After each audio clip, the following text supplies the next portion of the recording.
What's going on, guys? Origin here, and today I'm going to be talking about a few things you should be doing before the release of Battle for Azeroth August 14th. And number one.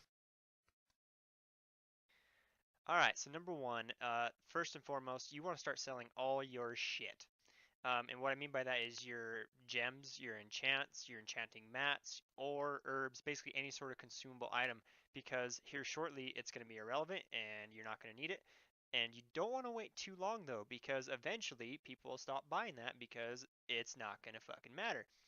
Typically 3 to 4 months before an expansion, I'll just start getting rid of everything, clearing house, and I'll try and sell as fast as I can, which means I'm undercutting people typically, but I don't care because I'm just getting rid of all my shit and trying to make as much money as I can for it, sell as quickly as possible before it becomes extremely irrelevant. And there, number two, bud. Yeah, bud. Alright, so number two.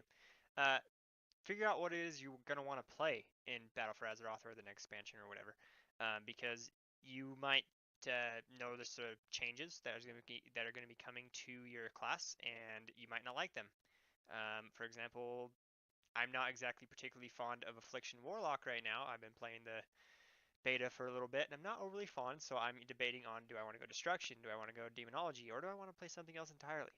You know, that's something you want to start figuring out and communicating with your guildmates. For example, if you are in a raiding guild and you say, oh, I want to play healer now, but your guild has 5 healers, that's not really going to help anybody out, and you're going to end up screwing yourself and sitting the bench.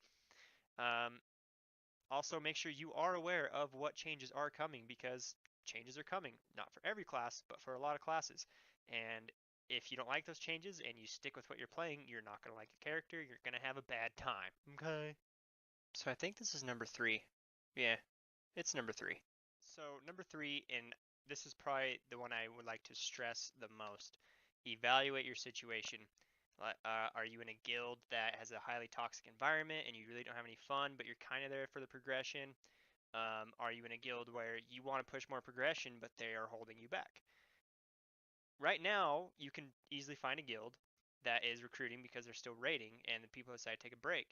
Well, they still need those slots filled. You can find a spot, you can prove yourself, you can solidify your roster spot, and you can find a guild where you enjoy playing with the people and you enjoy the progress.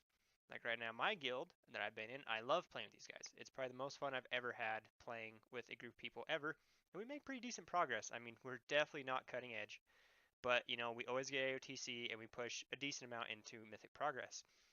So the number one important thing here, and I cannot stress this enough, if you do not like your environment, find a new one. You pay for your own account. You should be able to play your own account and fuck everybody else. If you're not happy, change it. Oh my god, it's finally happening. Oh my gosh, what am I gonna do with number four?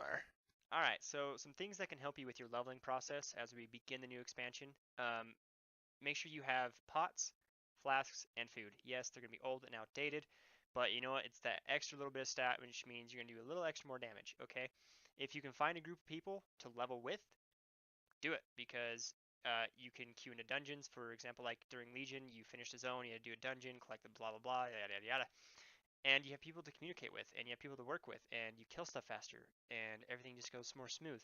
So communicate with people, figure out who's going to be staying up late for the launch or whatever, try and schedule time.